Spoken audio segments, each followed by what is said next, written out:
একটি ভোটের জন্য নাকি বাংলাদেশের মানুষ এই গণ আন্দোলন করে নাই। বাস্তবতা হচ্ছে একটি ভোটের জন্যই এই বাংলাদেশ স্বাধীন হয়েছে। মানুষ চায় তার পছন্দের মতো সরকার গঠিত হোক। স্বাধীনতার মহান ঘোষক, যার ঘোষণার মধ্য দিয়ে এই বাংলাদেশটি প্রতিষ্ঠিত হয়েছে, এটাই বাস্তবতা।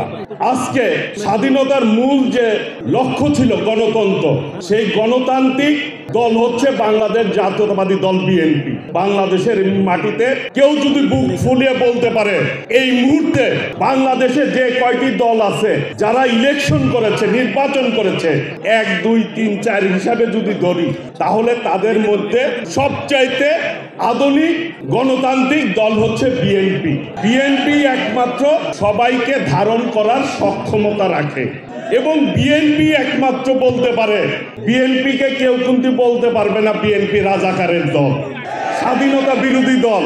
বিএনপিকে কেউ কিন্তু বলতে পারবে না বিএনপি স্বৈরাচার। বিএনপিকে একমাত্র কেউ বলতে পারবে না বিএনপি বাকশাল। বিএনপিকে একমাত্র কেউ বলতে পারবে না বিএনপি ফ্যাসিবাদ।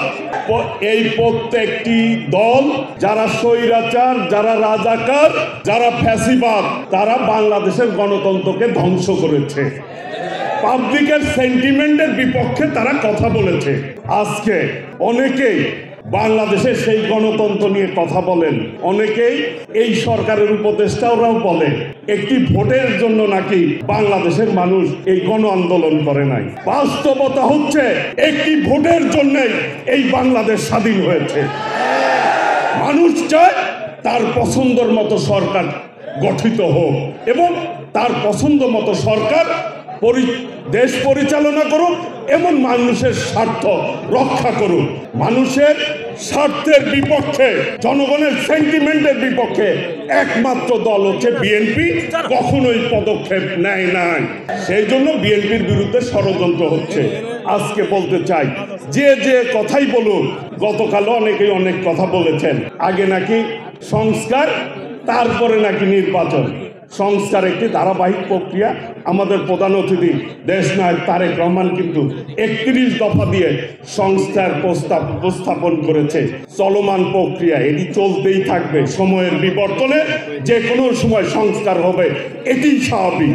ভোট নিয়ে যারা মনে করছেন, ওই হাসিনাও বলছিল উন্নয়নের আগে উন্নয়ন, আপনারা গণতন্ত্রের আগে যদি সংস্কার মনে করেন, এই বলে যদি মানুষের ভোট নিয়ে যদি কেউ খেলা করতে চান, তাদের পরিণতিও কিন্তু ইনশাল্লাহ খারাপ হবে।